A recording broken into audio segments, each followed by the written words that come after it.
विद्यार्थ्यांच्या जीवाशी खेळ कधी थांबणार? मुंबईकरांच्या नशिबी हेच मरण आहे का? खासदार वर्षा गायकवाड यांनी ही संतप्त प्रतिक्रिया दिली. दोषी अधिकाऱ्यांवर कडक कारवाई करा. तर वर्षा गायकवाड काय म्हणाल्या पाहूया.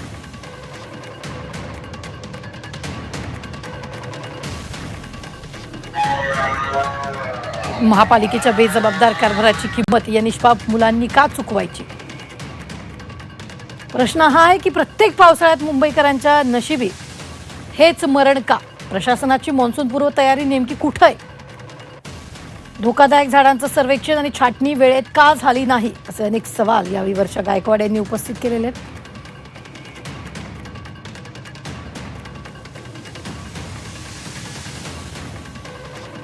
मुंबईकर दरवर्षी प्रामाणिकपणे कोट्यावधींचा कर भरतात, मग बदल्यात सुरक्षित रस्ते आणि जीविताची हमी का मिळत नाही? दरवर्षी तोच निष्काळजीपणा आणि तेच अपघात. घटनेची तातडीने सखोल चौकशी करून जबाबदार अधिकाऱ्यांवर कठोर कारवाई झालीच पाहिजे, अशी मागणी त्यांनी यावेळी केलेली आहे.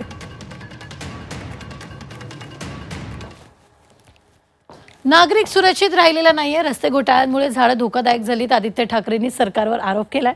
गेल्या 3 वर्षात रस्ते घोटाळे झाल्याचंही आदित्य ठाकरेंनी यावेळी म्हटलेलं आहे.